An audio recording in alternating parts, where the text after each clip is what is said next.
बिस्मिल्लाहिर्रहमानिर्रहीम। अस्सलाम वालेकुम। अजीब और गरीब और इबरतनाक वाक़या जिसके बारे में बहुत कम लोग जानते हैं। वो दोनों जिस जगह गुनाह करने लगे थे वो रुए ज़मीन का सबसे ज़्यादा मुक़द्दस मकाम था। जैसे ही उन्होंने गुनाह किया उसी वक्त उनके जिस्म पत्थर होने लगे, उनकी रूहें कब्ज़ कर ली गई और गोश्त के जिस्म पत्थर के बनते चले गए। उस वक्त उनके करीब कोई भी नहीं था, इसलिए जो कुछ उन पर गुजरी उसके बारे में खुद उन्हीं के सिवा किसी को पता नहीं चला था। ये तारीख का इंतहाई अजीब व गरीब और खौफनाक तरीन वाक़या था। दो जिंदा इंसान जिनमें से एक मर्द था और दूसरी औरत थी, अज़ाब इलाही के तहत पत्थर के बन गए थे। कुछ देर गुजरी तो उधर से किसी का गुजर हुआ, उसने उनको देखा और पहचान लिया। ये भी मालूम हो गया कि उन्होंने इस मुक़द्दस और मुतबरक तरीन मकाम पर कैसा घिनौना काम किया था जिसकी फौरी तौर पर पकड़ हो गई थी। लोगों का मारे गुस्से और दुख के इंतहाई बुरा हाल हो गया। दोनों पत्थर के बुतों को निशानी इबरत बनाने के लिए उस ज़माने के अहले इल्म और नेक लोगों ने उनको उस मुक़द्दस मकाम से कुछ दूर उसी इलाके में एक दूसरे से काफ़ी लंबे फासले पर आमने सामने नस्ब कर दिया। उस मुक़द्दस मुकाम से कुछ दूर उसी इलाके में एक दूसरे से काफ़ी लंबे फासले पर आमने सामने नस्ब कर दिया। उस मुक़द्दस मुकाम पर इबादत के लिए आने वालों के लिए लाज़िम करार दे दिया गया कि उन दोनों बुतों को जूते मारते हुए गुजरा जाए ताकि देखने वालों के ज़हनों में इनका किया हुआ गुनाह ताज़ा रहे और वो उस वाक़े से इबरत हासिल करते रहें। अब जो भी उस मुक़द्दस मुकाम पर आता वो उनको जूते मारते हुए गुजरने लगा। वक्त गुजरता रहा, 150 साल तक यही सिलसिला चलता रहा। उसके बाद कुछ वक्त गुजरा तो नई आने वाली नस्लों ने आहिस्ता आहिस्ता इन बुतों को जूतों से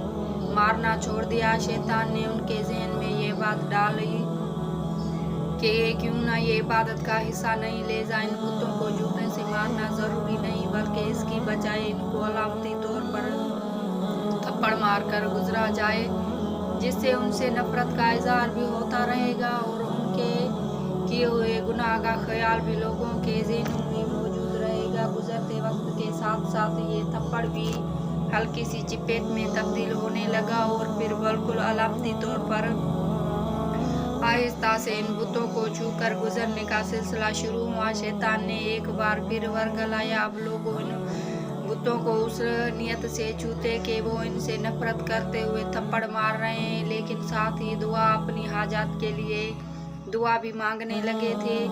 शैतान ने इनके जहन में बिठा दिया कि अगर तुम इन बुतों को नफरत से छूते वक्त दुआ मांगोगे तो तुम्हारी दुआएं जल्दी कबूल होंगी। यहाँ शैतान की शरारतें देखिए कैसे आहिस्ता आहिस्ता ज़हनों को तब्दील करता है। जब लोगों की हाजात पूरी हो जाती तो शैतान इनको समझाता कि ये हाजात इसी वजह से पूरी हुई कि तुमने इन बुत को छूकर दुआ की थी। वक्त गुजरने के साथ साथ आने वाली नस्लों की सोच बदलती चली गई और वो अब इन बुतों को छूकर दुआ ज़रूर मांगते थे, लेकिन उनके अंदाज में इन बुतों के लिए अकीदत और एहतराम आने लगा था। और फिर वो वक्त भी जल्द आ गया जब एक बदबख्त ने इस बुत के सामने उसके बाकायदा मनाजात की और उसी से दुआ मांगने लगा। जूते मारने से शुरू होने वाली दास्तान थप्पड़ मारने, अलामती तौर पर छूने, अकीदत से छूने से होती हुई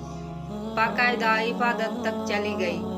अब इन दोनों बुतों की बाकायदा पूजा की जाने लगी थी। इनसे मिन्नतें और मुरादें मांगने जाने लगी। पति और पति के इबरतनाक अंजाम की अलामत आप दोनों बुत खुदा बना लिए गए थे। एक वक्त आया कि इन बुतों को सजदे किए जाने लगे, इनके सामने कुर्बानी की जाने लगी और इनका शुमार बड़े बुतों में किया जाने लगा। फिर ये अंधेरी रात और ज़्यादा गहरी होती चली गई, यहाँ तक कि एक दिन रिश्दु हिदायत का एक सूरज तुलू हुआ जिससे वो पूरा खत्ता और चार दांग आलम जगमगा उठा। दुनिया से जहालत छटने लगी। एक अजीम हस्ती ने सारी दुनिया में एक ऐसा अजीम इनकलाब बर्पा कर दिया था जिसने रोज़ क़यामत तक जारी और सारी रहना था। एक दिन अरब का वो बादशाह जो गरीबों का वाली और बेकसों का सहारा था, फातेह बनकर उस मुक़द्दस ज़मीन में आ पहुँचा। उनकी एक निगाह से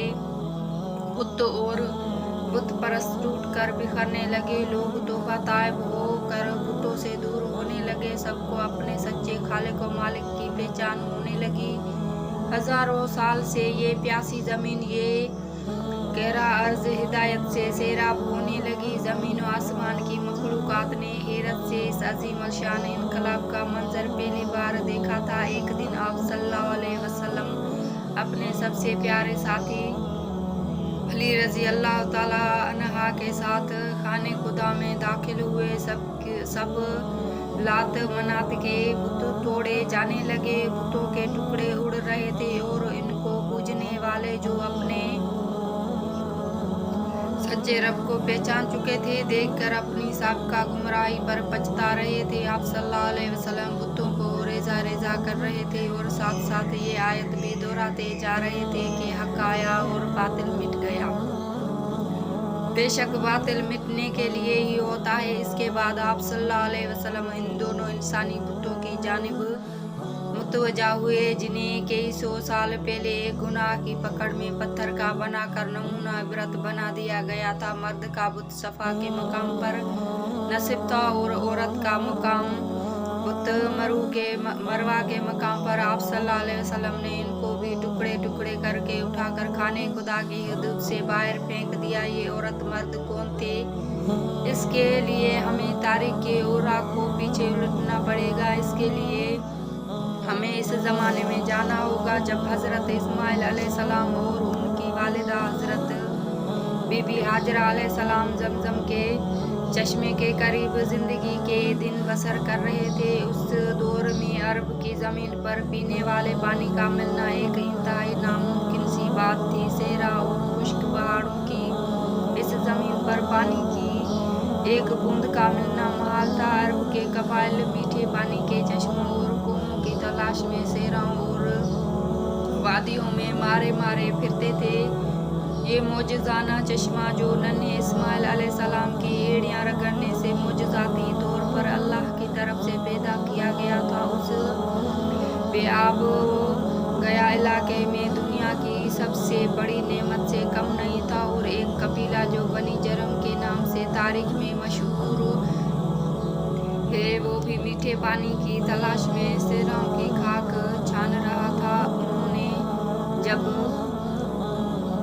दूर से परिंदों को उड़ते देखा तो उनको हैरानगी हुई, क्योंकि सहरा में परिंदों का पाया जाना पानी की अलामत था। चुनाचा वो सारा कबीला उसी जानिब चल पड़ा। उन्होंने जब एक खातून और छोटे से बच्चे को इस ठंडे मीठे पानी के चश्मे के करीब देखा तो वो बेहद हैरान हुए। और उस इलाके में जहाँ पानी का नामो निशान तक नहीं था, अल्लाह की कुदरत से एक चश्मे को रवां देखकर बेहद हैरान हुए। उन्होंने हज़रत बीबी हाजरा अलैहिस्सलाम से इस चश्मे के करीब रिहाइश इख्तियार करने की इजाज़त मांगी। हज़रत हाजरा अलैहिस्सलाम ने इनको इजाज़त दे दी और साथ में ये भी कहा कि इस चश्मे का पानी ज़रूर इस्तेमाल करो, लेकिन ये अल्लाह की अमानत है, इस पर किसी का भी कोई मालिकाना हक नहीं होगा। कबीले वालों ने इस शर्त को कबूल कर लिया और यहाँ पर ही आबाद हो गए। जब वक्त गुजरने लगा, जब हज़रत इस्माइल अलैहिस्सलाम तो बीबी हाजरा अलैहिस्सलाम ने नौजवान इस्माइल की शादी इसी कबीले जरम की एक लड़की से कर दी। और यूँ रफ्ता रफ्ता हज़रत इस्माइल अलैहिस्सलाम की औलाद खूब फली फूली और यूँ मक्का, जिसका असल नाम बक्का था, एक आबादी की शक्ल इख्तियार कर गया। कबीला जरम वाले काफ़ी अरसे तक तो सीधे रास्ते पर रहे, लेकिन फिर आहिस्ता आहिस्ता इनमें खराबी पैदा होनी शुरू हो गई। अब इन्होंने काबा शरीफ का इंतज़ाम संभाल लिया और हज के लिए आने वाले लोगों से मिलने वाला हदिया खुद समेटने लग गए। और यूँ रफ्ता रफ्ता इनके अंदर जराइम पैदा हुए शुरू हो गए। तो अल्लाह ताला ने इनको सज़ा देने के लिए इनसे जमजम छीन लिया और जमजम का पानी खुश्क हो गया। वक्त गुजरने के साथ साथ जमजम के निशान तक मिट गए। अब किसी को मालूम भी नहीं था कि यहाँ जमजम कबीले का एक शख्स जिसका नाम मजाज बिन उमरू था, बहुत ही नेक और पारसा शख्स था। उसने कौम को बहुत समझाया, उनको बहुत से खुतबे दिए, अल्लाह के अजाब से डराया, लेकिन इन पर कोई असर ना हुआ। जब ये कबीला अपने बुरे कामों से बाज न आया तो एक रात मजाज ने सोचा कि ये लोग जिस तरह काबे शरीफ की हदियों को सूरत में आमदन खाने लग गए हैं, किसी दिन ये हज करने के लिए आने वाले की तरफ से चढ़ाई गई कीमती हदिये, जिनमें सोने चांदी की कुछ एशिया शामिल थी, वो भी चुरा लेंगे। उन्होंने रात को अपने बेटे को साथ लिया और काबे के अंदर मौजूद सोने के कीमती हदिये उठाए और जिस जगह जमजम का चश्मा हुआ करता था उसी जगह खुदाई करके ये सब कीमती हदिये वहाँ छुपा दिए। अब जैसा कि अल्लाह ताला किसी कौम के पकड़ पर उसको कौम को किसी दूसरी कौम के हाथों अजाब देता है, उस कौम को भी अजाब देने का फैसला कर लिया गया और एक और कबीला बनी खजा को उन पर मुसल्लत कर दिया। बनी खजा वालों ने बनी जरीम को मार मार कर मक्का से निकाल दिया। उनके कबीले के कसीर तादाद में अफराद को कत्ल भी कर डाला और यूं लुटे पुटे बनी जरीम यमन में जाकर आबाद हो गए। उसी ज़माने में इस कबीले के यहाँ एक लड़के और लड़की ने जन्म लिया। लड़के का नाम ईसा बिन यला था और लड़की का नाम नायला बिन ज़ैद था। दोनों जब जवान हुए तो एक दूसरे के इश्क में गिरफ्तार हो गए और उन्होंने आपस में नाजायज़ ताल्लुकात कायम कर लिए। एक बार ये दोनों हज के लिए काफिले के हमरा मक्का मुकरमा गए। खाने काबा में उनको तन्हाई में सर आई तो उन्होंने एक कबीर पाल करने का इरादा कर लिया। चुनाचा जैसे ही गुनाह के मुर्तकब हुए तो इन्हें अज़ाब इलाही ने आन घेरा, यूं वो पत्थर के बुत बना दिए गए। इसके आगे के हालात आपने तहरीर की इब्तिदा में पढ़ लिए हैं। जब इनकी बुत नबी करीम सल्लल्लाहु अलैहि वसल्लम ने खाने काबा के हदूद से बाहर फिकवा दिए तो उस वक़्त मुसलमानों के ज़हन में सफ़ा मरवा के दौरान सही के बारे में शक व शोबा पैदा हो गया। वो सोचने लगे कि क्योंकि सफ़ा मरवा पर दोनों के बुत पहले नस्ब थे जिनको का तवाफ जाहिलियत के ज़माने में किया जाता था, लिहाजा अब इनका सफ़ा मरवा का तवाफ कहीं इन बुतों की याद में तवाफ ना साबित हो, जिसकी वजह से इन पर भी अल्लाह का अज़ाब नाजिल ना हो जाए।